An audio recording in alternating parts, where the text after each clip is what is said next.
उन्हें मेरी जीत साफ दिखाई दे रही है और इसलिए वो अब और कुछ ना कुछ नया नया करने की कोशिश कर रहे हैं। हर रोज एक नया लेटर देने की कोशिश कर रहे हैं। आज मेरे मंच पे सभी मंडलों के संघों के प्रमुख बैठे थे। तो लेटर ज़्यादा इम्पोर्टेंट है या उनका यहाँ आके मुझे समर्थन देना ज़्यादा इम्पोर्टेंट है, वो तय करते हैं और इसीलिए और पसीने छूटेंगे। दूसरा, बार बार ये लोगों को भरमाने की कोशिश कर रहे हैं, कटोगे बटोगे लूटोगे।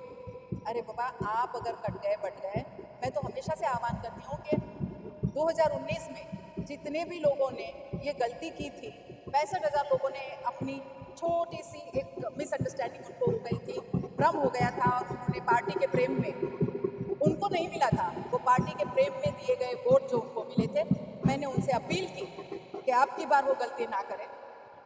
श्यामा प्रसाद मुखर्जी ने कहा है कि जब जब कोई मजबूरी में पार्टी गलत कैंडिडेट को चुनती है तो जनता का फर्ज ये होता है कि पार्टी की गलती को सुधारे।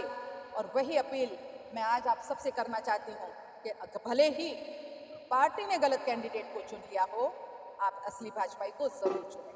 मैडम, उनका कहना है कि गीता भरत जैन को वोट देते तो वोट मुजफ्फरपुर जाएगा, क्या है?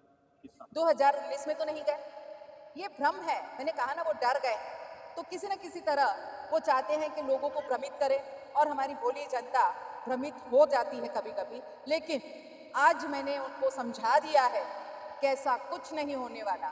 2019 में भी यही स्थिति थी, तो 2019 में गीता जैन को चुन के आपने भेजा था।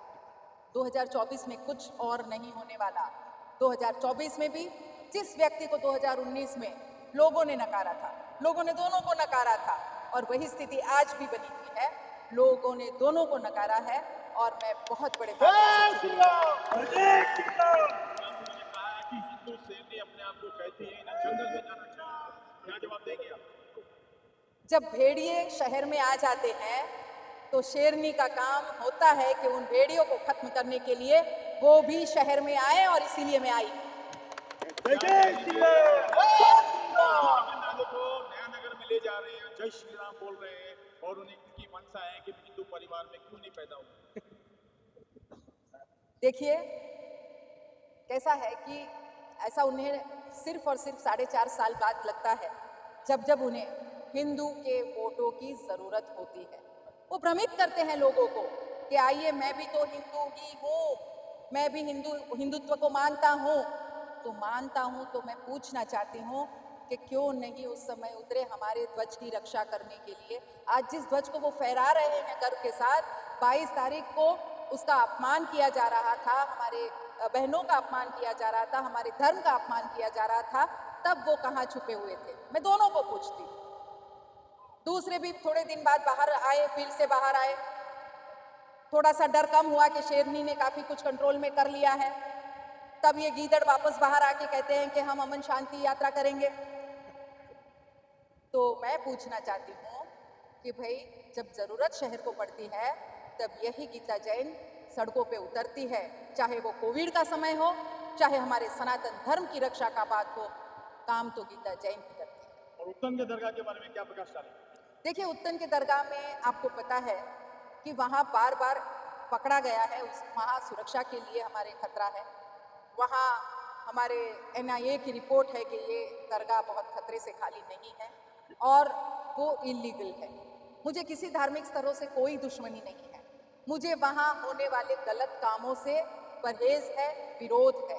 और वही मैं दर्शाना चाहती हूँ कि धार्मिक स्थलों को धर्म के लिए यूज करें, हमारी बच्चियों को बरगलाने के लिए नहीं, 100 रुपए के स्टैम्प पेपर पर निकाह करने के लिए नहीं, उन्हें भगा के ऐसी जिंदगी देने के लिए नहीं कि उनके टुकड़े उनके माँ बाप के हाथ में आए।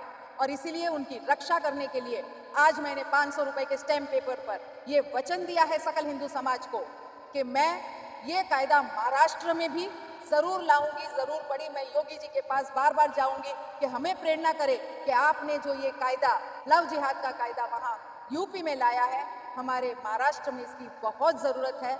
हमारी सिर्फ मीरा रोड से 36 बेटियों पे ये अत्याचार हो गया है और एक ही साल में, अभी इतने सालों का रिकॉर्ड मैंने नहीं देखा, ये 1 साल का रिकॉर्ड मैं आपको बता रही हूँ।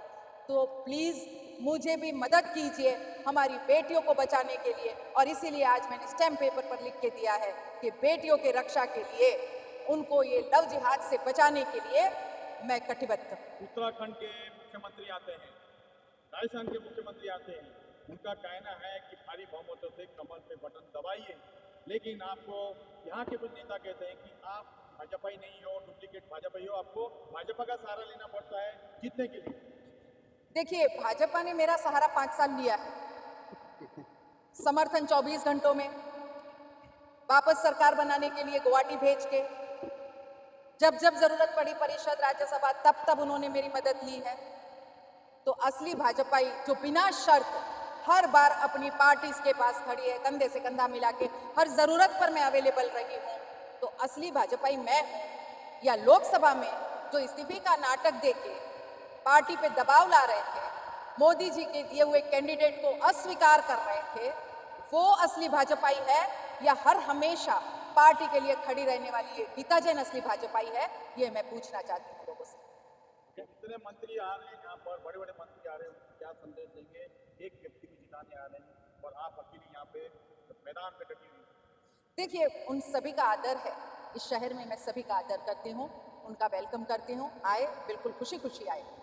पर एक बात जरूर वो भी ध्यान में रखें कि जिस कैंडिडेट के लिए आए हैं, क्या वो भाजपा का कैंडिडेट कहलाने के लायक है? क्या उनका इतिहास देख के, उनका गुनाहित इतिहास देख के, उन पे लगे गुनाहों को देख के आपको हिचक नहीं होगी कि हम किसके लिए बोल रहे हैं?